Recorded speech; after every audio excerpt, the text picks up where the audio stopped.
Knee pain may be entering a very different treatment era already. A story that started as obesity treatment is now crossing into osteoarthritis. In the right patient, enough weight loss may reduce pain, improve function, and delay the next step toward more invasive care. That is why drugs many people associate with Ozempic are now being taken seriously in the knee world too. Most people think osteoarthritis is only a cartilage problem. It is not. In many patients, it is also a pressure problem. Every step, stair, and repeated stand from a chair adds load to a joint that is already irritated. That creates a loop, and the loop costs pain, strength, and mobility. That is the promise being tested here.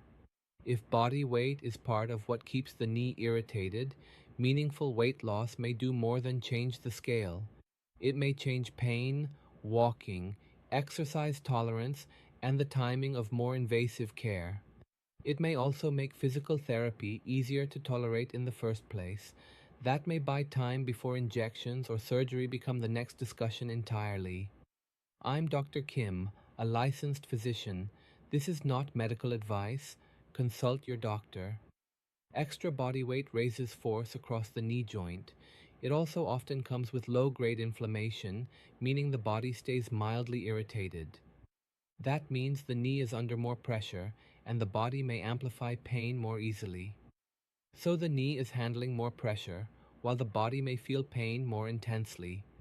That is why this is not only about appearance or the number on the scale. For some people, weight loss changes the environment the knee has to live in all day. Less pressure can make movement easier. Better movement can protect muscle. Stronger muscles around the knee can then reduce how unstable and painful the knee feels. The main knee osteoarthritis study looked at Wegovy, not Ozempic itself. It looked at Wegovy, the higher semaglutide dose used for weight loss. That is the same medicine used in Ozempic, but here the dose was the higher one used for weight loss. That detail matters because the study was about obesity treatment in people with knee osteoarthritis, not a direct cartilage repair drug.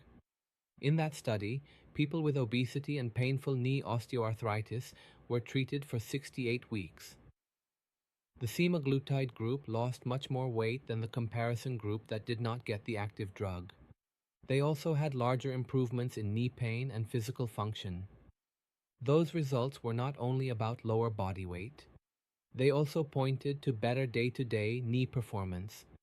Many people hear those results and jump to the wrong conclusion. They assume the drug must be healing worn cartilage directly. That is not what the evidence shows. A more grounded reading is simpler. Meaningful weight loss can reduce pressure on the joint and make movement easier, even if the joint itself is not restored to normal. Many people start by treating the knee alone, even when excess body weight is helping keep the problem going. They keep chasing the sore joint as if it were an isolated part. The bigger untreated disease may be obesity itself. If excess weight keeps driving pressure, inactivity, and pain, then knee injections or stronger pain pills may help less than people hope. This approach fits some knee pain patients better than others. One group has knee pain that becomes much worse because excess body weight keeps increasing pressure on the joint. Another group has pain driven more by injury, major joint damage, or a different diagnosis entirely. Those are not the same patient, and the same headline should not be pasted onto both. That difference matters before anyone turns a weight loss headline into a treatment plan. The group most likely to care about this is pretty specific. Think of a person with obesity, confirmed knee osteoarthritis, and pain that already limits walking or exercise. That person may be stuck in the worst version of the loop. The knee hurts, so activity drops, and weight loss gets harder. Then the knee gets punished even more. Some cases need more caution before knee pain is framed, mainly as a weight-related problem. Some people have major weakness or repeated buckling. Others have large swelling or symptoms far out of proportion to typical arthritis. Do not flatten those cases into a simple weight loss conversation. A torn structure, gout, an infection, or another joint problem can all first show up as simple knee pain. The warning signs are the features that should slow the story down: fever, a red-hot joint, pain that wakes you from sleep, or a knee that suddenly locks are not ordinary osteoarthritis patterns. Rapid worsening matters too. Another problem is expecting weight loss treatment to work like quick pain relief. The trial ran for many months, not a couple of weekends. The real issue is choosing the right patient and the right goal. If a person expects a few early doses to erase years of knee pain, disappointment is almost guaranteed. The useful question is whether obesity is materially worsening the knee problem. The second question is whether enough weight loss could restore movement, not just lower a number on a chart. That question matters more than asking whether the drug should be treated like an arthritis cure. A patient with obesity and knee osteoarthritis may deserve a real treatment discussion when knee pain keeps blocking movement and weight loss efforts. That discussion should cover expected benefits, side effects, cost, and insurance barriers. It should also include the fact that knee benefit may lag behind the excitement of the headline. The real goal is not just weight loss. The win is walking farther, climbing stairs with less pain, or restarting strengthening work. If function does not improve over time, the plan needs review again. Weight loss alone is not enough if daily movement does not improve. Less pain should help the person walk more, climb stairs better, or return to therapy.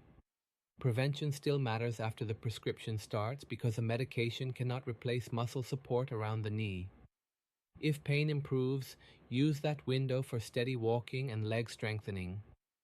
Avoid doing too much on a good day. A slower ramp protects consistency and confidence over time. Protein and leg strength still matter because losing weight without stronger leg support may still leave the knee feeling unstable.